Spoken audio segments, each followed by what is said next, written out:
wabarakatuh.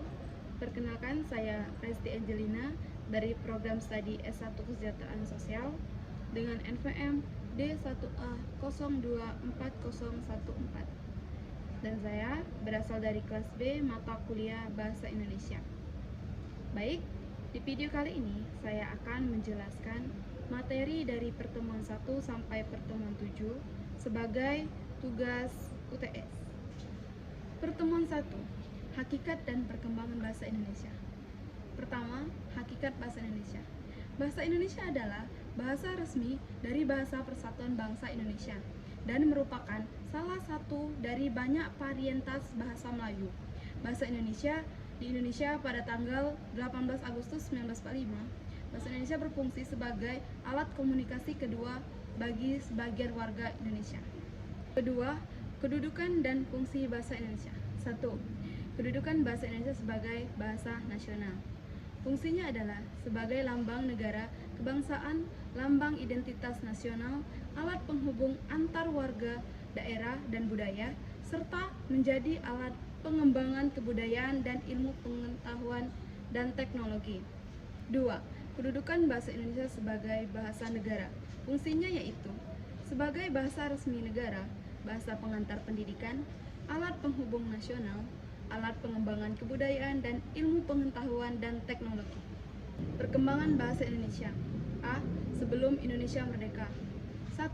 Abad ke-7 Masehi dengan penemuan prasasti berbahasa Melayu kuno pada Kerajaan Sriwijaya. 2.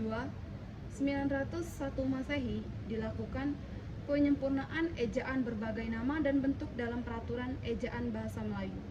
Yang ketiga, 28 Oktober 1928, Kongres Pemuda II Pemuda berikrar dalam Sumpah Pemuda. Yang keempat, tahun 1938, Kongres Bahasa Indonesia disarankan ejaan Indonesia lebih diinternasionalkan. B. Sesudah Indonesia merdeka, diantaranya: pertama, Undang-Undang Dasar Negara Republik Indonesia tahun 1945, Bab 15, Pasal 36. Kedua, Ejaan Republik atau Ejaan Suwandi pada tanggal 19 Maret 1947.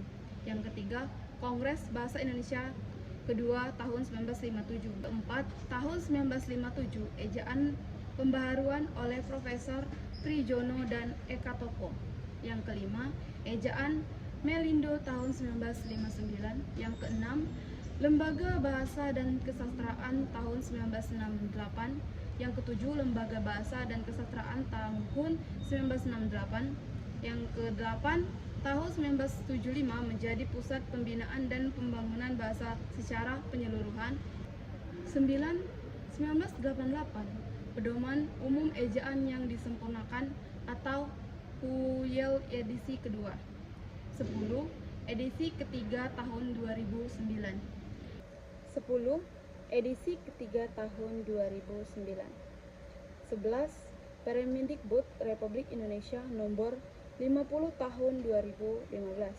12. Tahun 2016, PUIYD diganti dengan PUEBI atau Pedoman Umum Ejaan Bahasa Indonesia. 13. Tahun 2021 berkaitan aturan penggunaan huruf, penulisan kata, penggunaan tanda baca, dan penulisan unsur ejaan.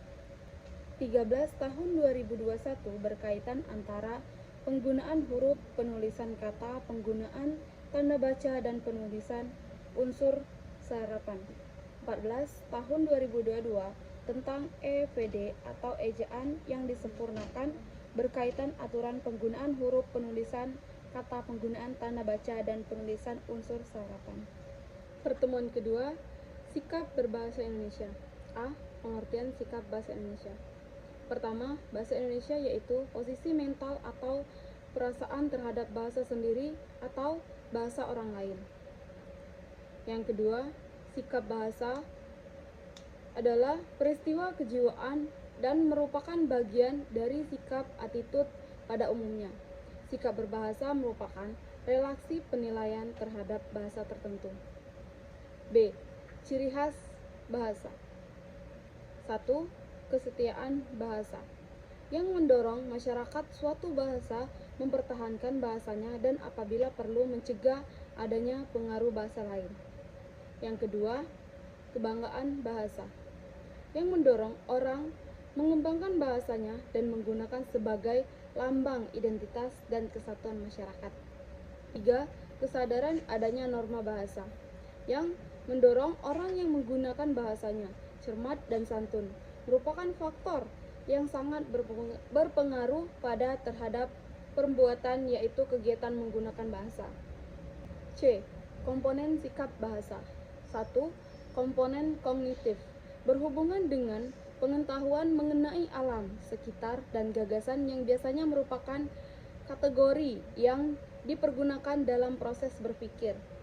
Yang kedua, komponen afektif, menyangkut masalah penilaian baik, suka atau tidak suka terhadap suatu atau suatu keadaan, maka orang itu dikatakan memiliki sikap positif.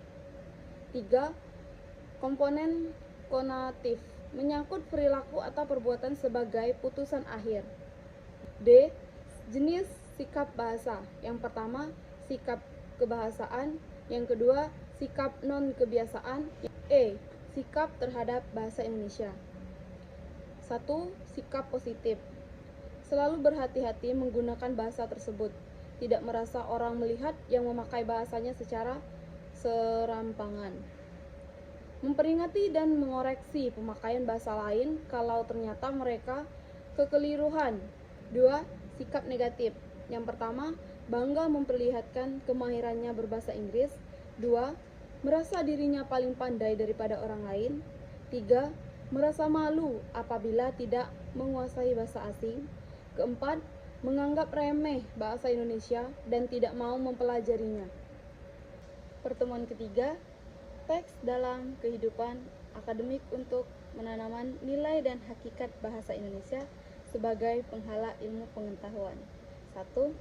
Bentuk tulisan secara umum. A. Prosa. 1. Prosa fiksi. Prosa fiksi adalah karya sastra yang berbentuk cerita rekam atau khayalan dari pengarang.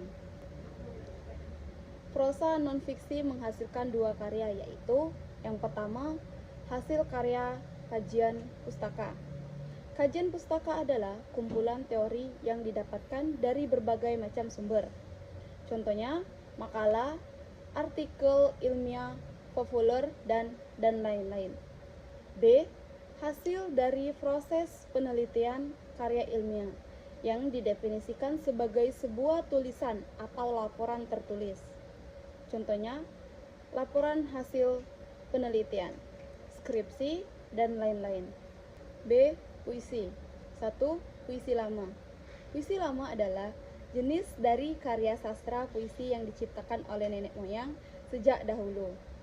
Contoh, matra, pantun, dan lain-lain. 2. Puisi baru. Puisi baru adalah jenis puisi yang tidak terlalu terkait kepada ketentuan jumlah baris, suku kata, maupun irama. Contoh, balada, ode, dan lain-lain. C. Drama. Drama adalah jenis karya sastra yang menggambarkan kehidupan manusia dalam gerak. Drama menggambarkan realita kehidupan, watak, serta tingkah laku manusia. Contoh, tragedi, komedi, dan lain-lain. 2.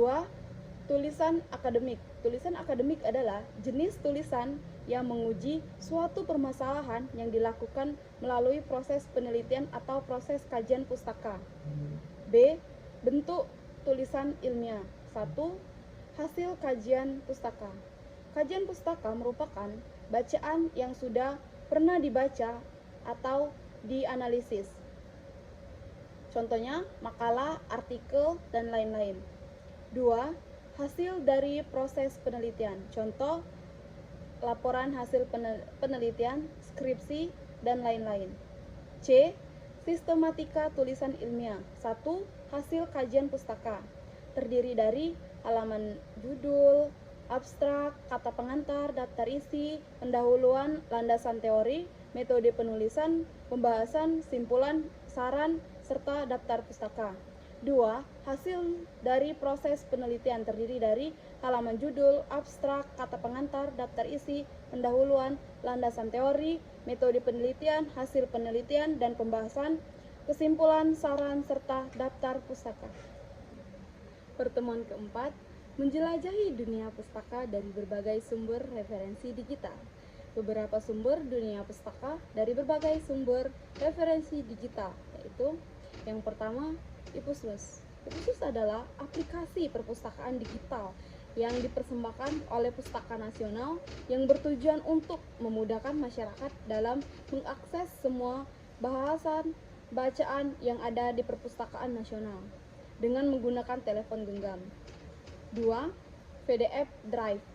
PDF Drive adalah aplikasi menarik yang membantu adanya mencari, Anda membaca, dan mengunduh ratusan buku dalam format PDF langsung dari ponsel Android.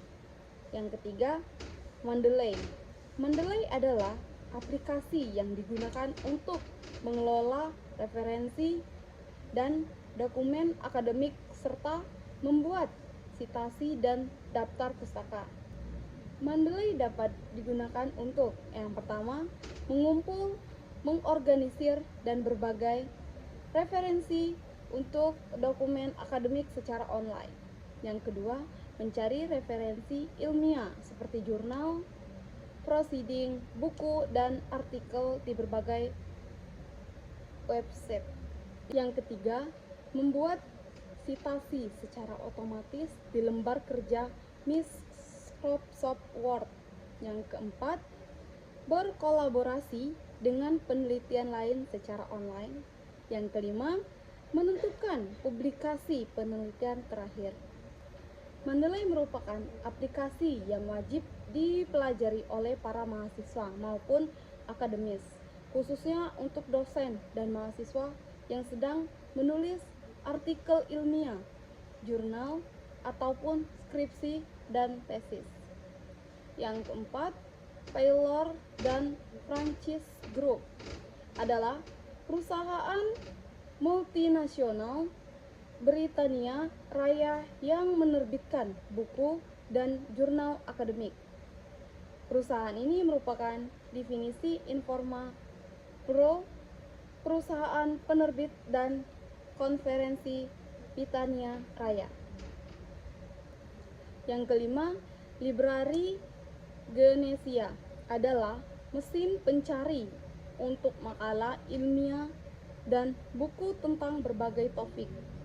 Ini memungkinkan untuk mengakses konten berbayar atau buku yang tidak didigitalkan dimanapun, secara khusus file PDF yang didistribusikan di portal web. Pertemuan kelima, presentasi ilmiah. Hakikat presentasi ilmiah. Yang pertama, presentasi ilmiah merupakan keterampilan berbicara atau komunikasi secara lisan di depan umum untuk menyampaikan gagasan atau pendapat dari hasil temuan penelitian, pemikiran kritis, dan informasi dalam dunia akademik, dan pendidikan untuk mengubah perilaku individu lain. Yang kedua, berdasarkan pengertian di atas, terdapat 3 komponen dasar dari sebuah komunikasi, yakni pemberian pesan, komunikator, media yang digunakan, dan penerima pesan atau audiens. Yang ketiga, presentasi yang hebat terjadi apabila audiens memahami pesan yang disampaikan oleh komunikator melalui pemilihan media yang tepat, sehingga audiens terinspirasi untuk menemukan atau memilih langkah terbaik. Keempat, presentasi yang luar biasa terjadi apabila audiens dapat merubah keyakinannya atas pengaruh komunikator melalui media yang ditampilkan. Yang kelima, presentasi yang buruk terjadi apabila komunikator tidak mampu menjelaskan pesan atau hanya dimengerti diri sendiri dan tidak dapat mengoptimalkan media yang dipergunakan sehingga audiens tidak paham terhadap pesan yang diterimanya. Komponen presentasi ilmiah menurut Kogom dan kawan-kawan tahun 2015. Yang pertama, komunikator, orang yang memberikan pesan atau orang yang menyampaikan pemaparan presentasi ilmiah. Yang kedua, media, yaitu alat perantara penyampaian presentasi ilmiah seperti slide bahan tayang diantaranya poster dan lain-lain. Yang ketiga, audiens, orang yang menerima pesan dari komunikasi. Alur presentasi menurut Kogun dan kawan-kawan tahun 2015. 1. Pembukaan. Pembukaan harusnya menarik. Ini menjadi kesan pertama bagi audiens untuk lanjut menyimak atau tidak jelasnya dengan baik gambaran topik dan tujuan presentasi. Yang kedua, isi. Bagian isi presentasi yang paling disignifikasikan harus diperjelaskan. Sampaikan ide atau konten dari hasil penelitian mulai dari pendahuluan atau latar belakang. Yang ketiga, penutup. Tahap akhir adalah penutup yang bersifat kesimpulan dari penyampaian penutup presentasi ilmiah. Pertemuan 6 dan 7. Mendesain proposal kegiatan. Hakikat proposal kegiatan.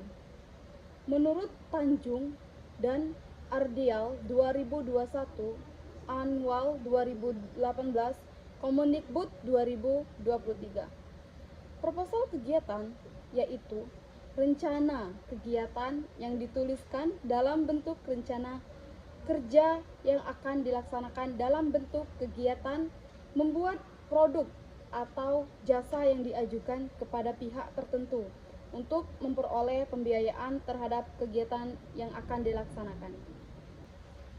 Sistematika proposal kegiatan Kemendikbud 2023. 1. Judul.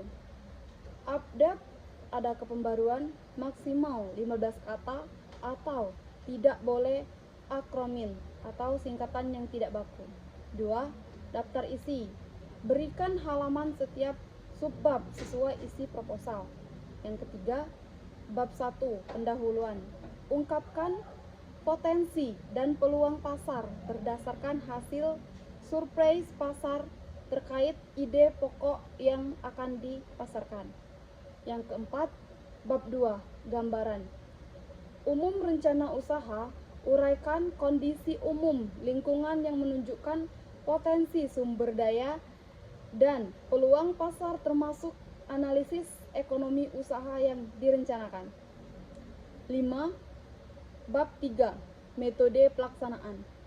Uraikan teknik atau cara membuat produk komoditas usaha, pengemas dan memasarkannya sekaligus tahapan pekerjaan dalam pencapaian tujuan program. Yang keenam, bab 4, biaya dan jadwal kegiatan. Tuliskan rincian anggaran biaya yang dibutuhkan dan judul kegiatan. Dan yang terakhir, daftar pustaka. Gunakan format American atau Psychological Association atau apa. Sekian penjelasan dari saya. Saya ucapkan wassalamualaikum warahmatullahi wabarakatuh.